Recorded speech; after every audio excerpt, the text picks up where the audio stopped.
Bismillah ar-Rahman ar-Rahim. Assalamu alaikum. I begin in the name of Allah, the God whose mercy is profound, whose kindness is forever. This series is meant to present the case of Islam as to why should we feel good as Muslims to remain Muslims. The question arises obviously because there are many young Muslims living in the Western world as well as in the Muslim world who are exposed to other ideologies and who have lots of friends who are not Muslims. And this question arises in the minds of many youngsters, young Muslims, as to why is it that we should continue to remain Muslims when, let's face it, the reason why we are Muslims is because we were born to Muslim families.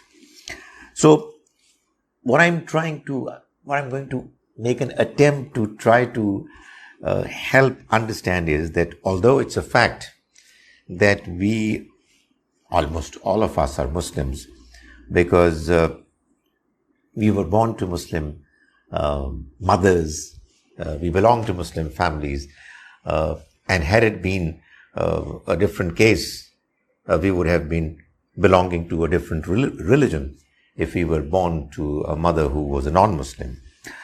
But now that we are Muslims, we should feel good about it and be confident that the religion that we have gotten through birth is the one that gives us good reasons to feel that it's from our Creator and it's His true message. How can we say that? I am dividing this whole program, call it a course, into 12 different presentations. And I'm going to give, therefore, 12 different reasons why we should feel good to be Muslims. The very first one that I'm presenting today is the understanding that our religion, our religious book, the Quran, encourages us, encourages all readers to use their intellect, to think, ponder, critically examine the contents of the book and the religious message of Islam, to decide as to whether they feel good about it, are convinced that it's from God or not. So there are a number of verses which are encouraging the reader, the one who is taking interest in this message, to use his or her intellect properly. For example, in Surah number 4, Surah An-Nisa, verse 82, as well as Surah Muhammad, Surah 47, verse 24, the Almighty is mentioning about certain people who were not understanding the Quran or making an earnest attempt to understand the Quran properly. So the Quran says, أَفَلَا يَتَدَبَّرُونَ الْقُرْآنَ. Do they not ponder over the Quran? That is, why is it that they are not reading the Quran properly with deep reflection, trying to understand what the contents of the book are saying? So the first of these two verses, the one in chapter 4, verse 82 says, أَفَلَا يَتَدَبَّرُونَ الْقُرْآنَ. Do they not ponder over the Quran? It goes on to say, وَلَوْ كَانَ مِنْ عِنْدِ غَيْرِ اللَّهِ. Had it been from anyone other than God, لَوَجَدُوا فِيهِ اخْتِلَافًا كَثِيرًا. They would have found in it lots of discrepancy. That is, the Quran is God's word.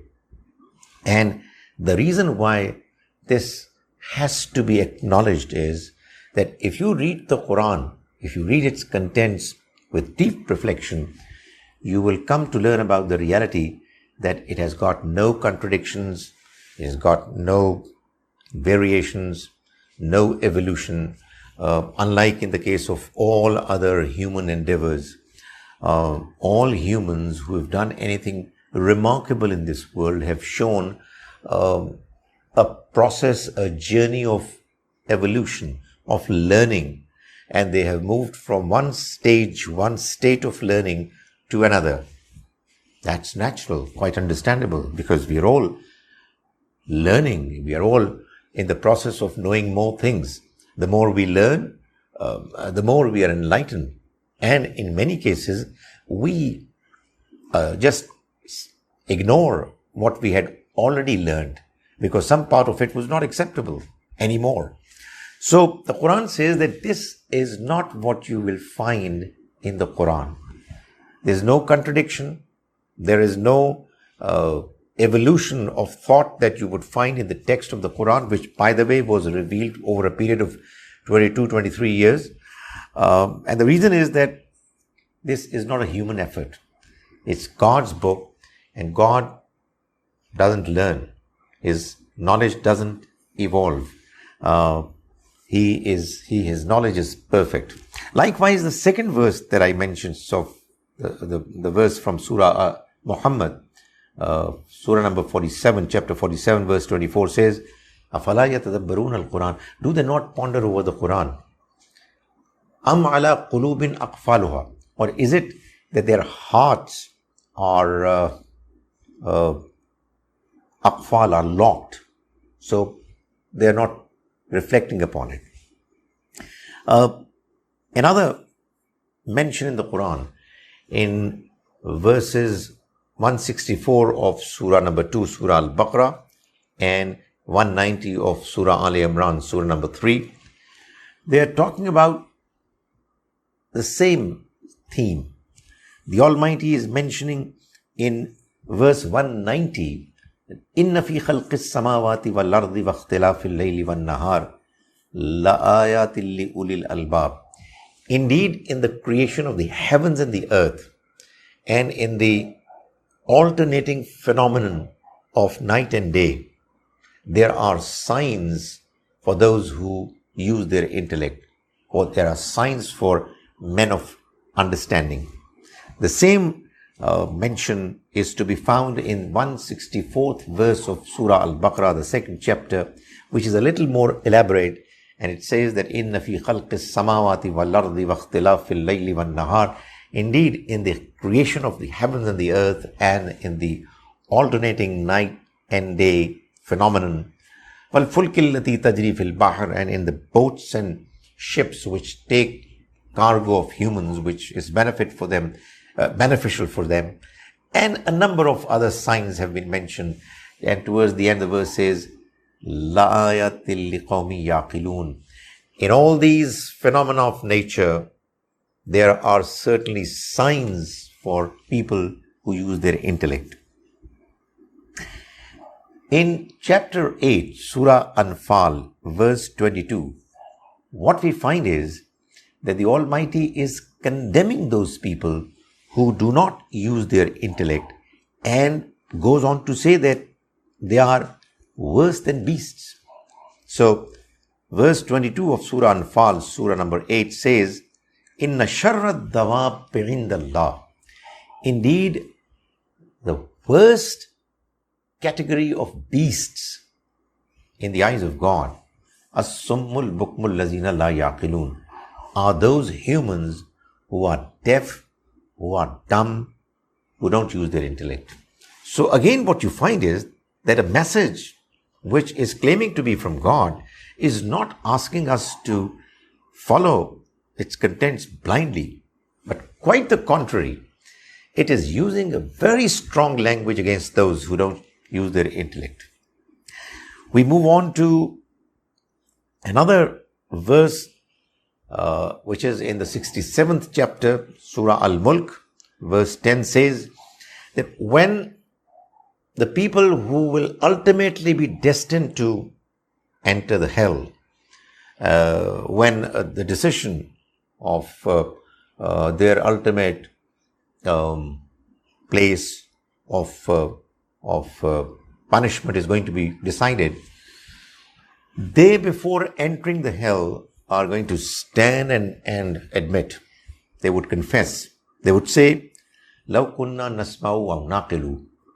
Had we listened to others and had we used our intellect, ma kunna fi ashabis sa'ir, we wouldn't have been amongst the people of hell.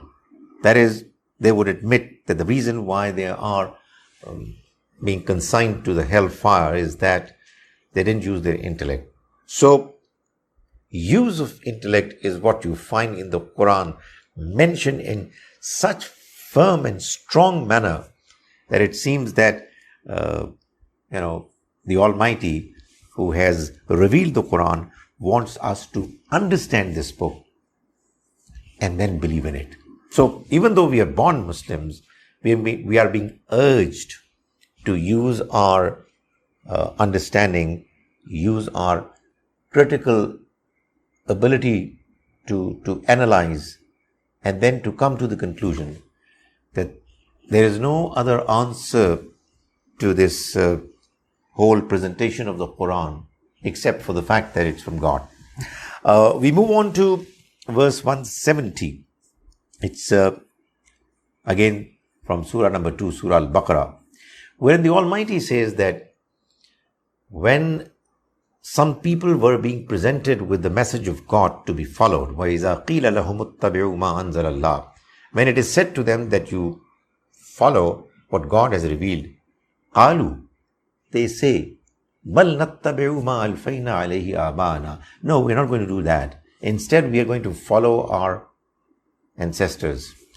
The Quran responds to this statement by saying, أَوَلَوْ كَانَ آبَاؤُهُمْ لَا يَعْقِلُونَ شَيْئًا وَلَا يَهْتَدُونَ. Is it that they are going to still follow their ancestors, even if they didn't use their intellect, and nor were they guided? So the Quran says that to follow your ancestors, forefathers, who didn't use their intellect, who were not intelligent, who were not following the message because they understood it properly, just blindly doing it. There's no point in following such a religious message, even if it is being followed by our elders and ancestors. One very remarkable verse of the Quran, whose reference is also pretty remarkable, never to be forgotten. Its reference number is Surah number 10, verse number 100. The 100th verse of Surah Yunus says, it is talking about faith. It says, مَا كَانَ لِنَفْسٍ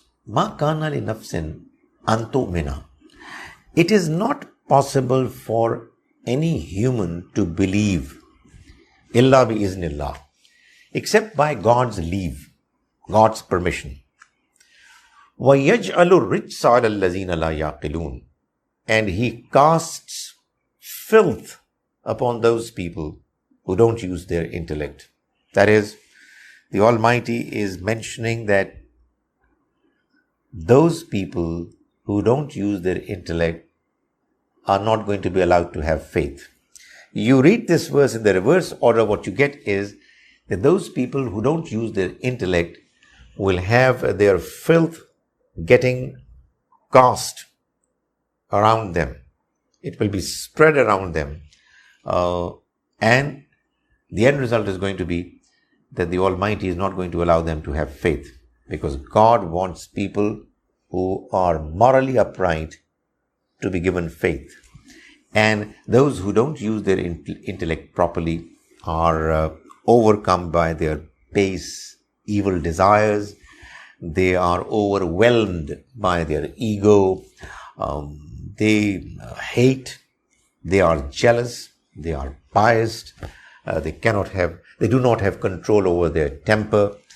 And the end result is that it's evil that is spread across them, their own evil that they have created, and they are thus unable to have faith, proper, true faith. The Quran also mentions a very interesting story. It talks about the fact that when the Almighty declared before the angels his master plan of sending man to this world, the angels, who are known to be very obedient to the Almighty, they, instead of, after listening to what the Almighty said, after he declared his master plan, instead of saying that, go ahead, sir, we have heard it, and we will follow what you would ask us to do. Instead of saying that, the Quran tells us, وَإِذْ قَالَ رَبُّكَ لِلْمَلَائِكَةِ إِنِّي جَاعِلٌ فِي الْأَرْضِ خَلِيفَةً. And recall the time when your Lord said to the angels, I'm about to create a man. I'm about to create somebody who's going to be free, who is going to be a Khalifa, will have authority in the world to decide whatever he would want to do. The angels, it seems, were not impressed. They asked this question, are you going to create therein those who are going to cause mischief and are going to shed the blood of each other? And whereas we are glorifying you, praising you, and mentioning your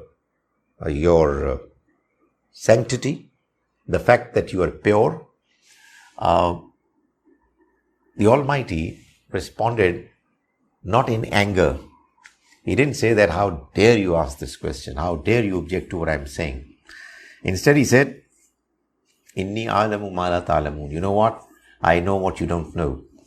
And then he went ahead to enable the angels understand and realize that the Almighty's plan, after all, made a lot of sense.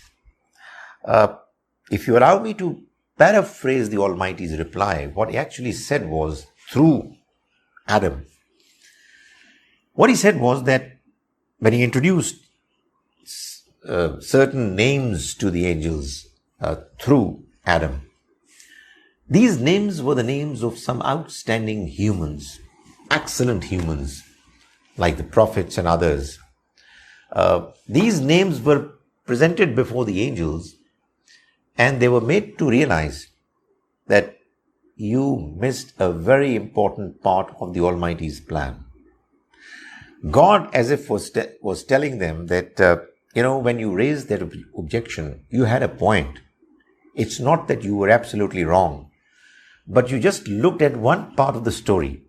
You didn't look at the other side of the picture, which is that, okay, when man is going to be given freedom, obviously some of them are going to cause mischief on earth, and they're going to shed the blood of each other, which we all are a witness to. However, the angels miss the point that the same freedom that will be provided to some other humans is going to be properly and judiciously used. And despite that freedom, they'll become excellent humans. Probably because of that freedom, they will become absolutely brilliant humans, morally upright. So when the angels came to learn about this reality, they said, well, we've got it. We know very little. We know only what you have taught us, and you know everything. In other words, they acknowledged the fact that the Almighty's plan indeed makes sense, and that they only had an understanding of some part of the whole story, which caused them not to understand. Which really means that in order for us to believe in something and to follow an idea properly, passionately, we need to be convinced. We need to feel comfortable about it, and therefore we need to ask questions. That's what the Almighty is telling us in this story, which again is obviously emphasizing the same point that the Quran tells us Intellect is important. We need to use it properly. Just one more reference. There is another important fact mentioned in the Quran in Surah 28, which is Surah Al-Qasas, verse 49. The Almighty is telling us that when the Prophet, may God's mercy be on him, was presenting the Almighty's message to the people of Mecca, and they were rejecting it, the Almighty asked the Prophet, may God's mercy be on him, to tell them, قُلْ فَأْتُوا بِكِتَابٍ هُوَ أَهْدَى مِنْهُمَا قُلْ فَأْتُوا بِكِتَابٍ مِّنْ عِنْدِ اللَّهِ هُوَ أَهْدَى مِنْهُمَا. Tell them, then bring forth a book which is better than these two books. These two means Tawrat and Quran. Attabi'hu, I will follow it. In kuntum sadiqeen, if you are really truthful. That is, if you are to bring a book which is more straight in guidance than the Quran and the Tawrat, the Quran says to the Prophet, tell them, I will. That is, he will follow it, provided there is something that you bring forth which is better. Which really means the Quran is saying is, what the Quran is saying is that we are following the Quran because it is God's book and it's absolutely straight when it comes to the path of guidance. There's no other guidance which is better. If there is one, assuming that there is one, bring forth that guidance and I'll follow it. So, all in all, what it means is that the message of the Quran is a message which appeals to human intellect. It urges humans to use their understanding and ask questions and satisfy themselves intellectually in order for them to feel comfortable that this book and this message is indeed from God. Now, I invite you to ask questions if there are any in your mind.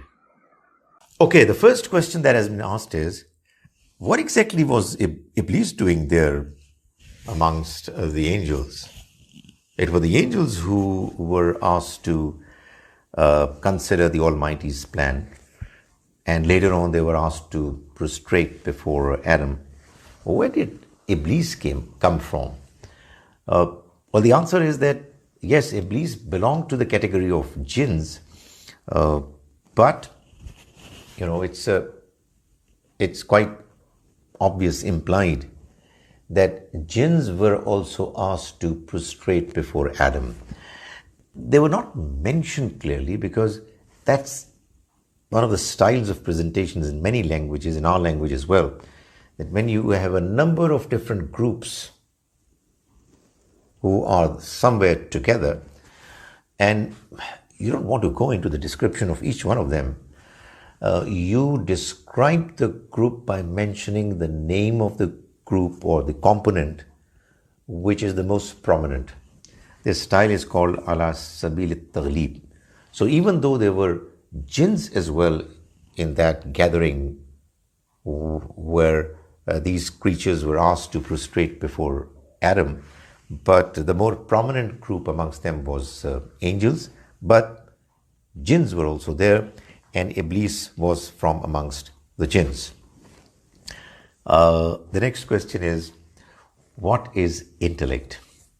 Well, the answer is that intellect is the ability in humans to be able to think, reflect, analyze, categorize information that they get, and then draw conclusions.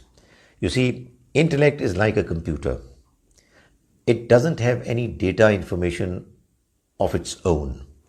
What we see, what we hear, what we already have in our intuition is all what our intellect gets. And then it uses it to come to conclusions. So our thinking process, call it our brain, that's what intellect is. What comes first? Next question. What comes first, intellect or religion? You know what? For us, practically it's religion that has come first. That's what I'm saying, that's why I'm making these presentations. That we had our religion with us when we started using our intellect. That is what causes problems for some people. But obviously, if you were to follow the pattern of accepting religion naturally, it will be intellect first and then religion. But we were born Muslims, and we didn't accept it intellectually. Let's face it. But then, when we started following our religion, because we had no other choice, it was a part of our society, it was a part of our culture. As we grew up, and now that we have the ability to understand and think and we become more mature, we are beginning to realize, using our intellect, that our religion, after all, is good, is the correct, true message from God. Is intellect innate? Does it grow with experience? Well, yes. And yes, it is innate. It's something which is what we are born with. We've got it a priori. And yes, the more we learn, the more we grow in experience, the more our intellect becomes sharp. We are able to use this ability even better. So our intellect is an ability that we have gotten with us, but if we don't make use of it and allow it to just lie idle, then it will get rusted. It will not be able to be properly employed and used. But on the other hand, if we use it properly, and the more we use it, the more it's going to get sharp. Okay, next question. Are those Muslims who take their religion for granted any better than scientists, etc.? You see, let's leave the answer to this question to God. You ask me, I would say no. If there are people who are non-Muslims who are doing better intellectually and morally than those Muslims who were born Muslims and they just don't bother about their religion, about their morality, apparently it seems that they are not better than those people who are scientists, intellectuals, not Muslims, but they're doing well. But then obviously at the end of the day, it's going to be a decision taken by the Almighty, and the Almighty's decision can never go wrong. So while yes, we would say that the one who performs better is the one who is going to get a better treatment on the day of judgment, who is going to get what treatment is not what we would want to conclude, to say with certainty, because we don't have full information. We don't know what the intention of those scientists, etc., is when they're doing all this great stuff that they're doing. And we don't know what exactly are these Muslims that we are looking at critically they are doing. So let God decide about it. He is the best judge. Can Iblis put doubts in our minds when we are on the right path? Well, yes. You see, don't forget that this journey of life that we are going through is a trial. During this journey, we come across many ups and downs, fluctuations in our faith. Some of these downs are because Iblis and his company, progeny, are able to influence us negatively. But it happens because when we go through this process of trial and we do it properly, each time we are negatively affected by the evil whispering of Satan, we come out stronger. So, unless you are challenged, you don't grow, you don't become strong. So, yes, for a short while, temporarily, Satan can put doubts in your minds. If that doesn't happen, how could it be shown that you're really sincere? Because that would really mean that you had an understanding of what religion is sometime in your early childhood, and thereafter there weren't any questions and doubts. No, those doubts are there in order for us to face the challenge of those doubts, and then come out of this whole trial of this life with flying colors. So yes, Satan can whisper into even a very good Muslim evil thoughts and doubts, but would not be able to do any real serious lasting damage.